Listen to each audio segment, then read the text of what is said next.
ಎಲ್ಲವೂ ಚೆನ್ನಾಗಿತ್ತು ಸರ್. ಒಂದು ಲೆವೆಲ್ಗೆ ಏನೋ ಖುಷಿಯಾಗಿದ್ದೀನಿ ನಾನು ಅನ್ನೋ ಹಂತದಲ್ಲೇ ಮಗಳಿಗೊಂದು ಆಕ್ಸಿಡೆಂಟ್ ಆಗುತ್ತೆ.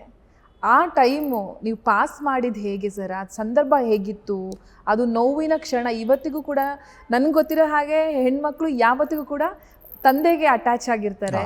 ಸೊ ನಿಮ್ಮ ಮಗಳಂದರೆ ಬಹಳ ಪ್ರೀತಿ. ಆ ದಿನ ಹೇಗಿತ್ತು ಸರ್? ಅದು ತುಂಬ ಒಂದು ಟ್ರ್ಯಾಜಿಡಿ. ಒಂದು ಫೈನ್ ಮಾರ್ನಿಂಗು ಹಿಂದಿನ ದಿವಸ ರಾತ್ರಿ ನಾನು, ನನ್ನ ತಂಗಿ ಜೈ ಜಗದೀಶು, ಅವ್ರ ಮಕ್ಕಳು ಎಲ್ಲ ಜೈ ಜಗದೀಶ್ ಎಲ್ಡರ್ ಡಾಟರ್ದು ಬರ್ತ್ಡೇ ಪಾರ್ಟಿ ಯಲಹಂಕದ ಹತ್ರ ಒಂದು ಕ್ಲಬ್ಬಲ್ಲಿ ಮಾಡಿದರು. ಸೊ ನಾವು ಊಟ ಗೀಟ ಮಾಡಿಕೊಂಡು 12:30 ಹೊರಟುಬಿಟ್ವಿ. ಸರಿ, ಅವ್ರು ಬಂದರೆ ಅವರು ನಮ್ಮ ಮುನ್ನಿ ಮಕ್ಕಳು ನನ್ನ ಮಗಳಿಗೆ ತುಂಬ ಕ್ಲೋಸ್. ಅಂಕಲ್ ಇಲ್ಲ, ನಾವು ಕರ್ಕೊಂಬರ್ತೀವಿ ಬೆಳಗ್ಗೆ ಅಂಥೇಳಿ ಇದು ಮಾಡಿದ್ರು. ಬೆಳಗ್ಗೆ ಅಷ್ಟೊತ್ತಿಗೆ ನಾವು ಫೋನ್ ಬಂದಾಗ ಈ ಥರ ಆಕ್ಸಿಡೆಂಟ್ ಆಗಿದೆ ಅಂತ ಹೇಳಿದಾಗ ಫಸ್ಟು ನಮಗೆ ಗೊತ್ತಿರಲಿಲ್ಲ ಇಷ್ಟೊಂದು ಆಕ್ಸಿಡೆಂಟ್ ಆಗಿದೆ ಅಂತ.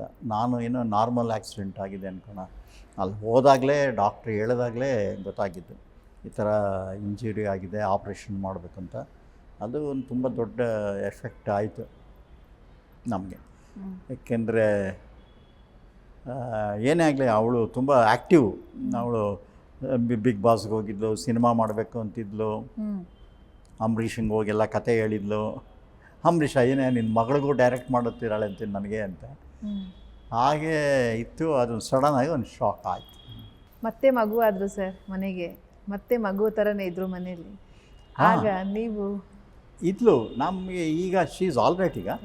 ಬಟ್ ಅಲ್ಲಿ ಅದನ್ನು ನೋಡಬೇಕಲ್ಲ ಆ್ಯಸ್ ಎ ಫಾದರ್, ಅದೊಂಥರ ಪೇಯ್ನ್ಫುಲ್ ನೋಡೋದಕ್ಕೆ. ಓಡಾಡ್ಕೊಂಡಿದ್ದವಳು ಸಡನ್ನಾಗಿ ಬೆಡ್ ರಿಡನ್ ಆಗಿ ಈಗ ಅವಳು ಸ್ವಲ್ಪ ಓಡಾಡ್ತಾ ಇದ್ದಾಳೆ. ಮೊದಲಾದ್ರೆ ಹೊರಗಡೆನೂ ಬರೋಕ್ಕೆ ಕಷ್ಟ ಆಗ್ತಿದೆ. ಇವಾಗೆಲ್ಲ ಗಿಜೆಕ್ಷನ್ಗೆಲ್ಲ ಬರ್ತಾಳೆ. ನಮ್ಮ ಜೊತೆಲೆಲ್ಲ ಎಲ್ಲರೂ ಹೋದ್ರೆ ನಾವು ಕರ್ಕೊಂಡು ಹೋಗ್ತೀವಿ. ಈಗ ಇಂಪ್ರೂವ್ ಆಗ್ತಾ ಇದ್ದಾಳೆ.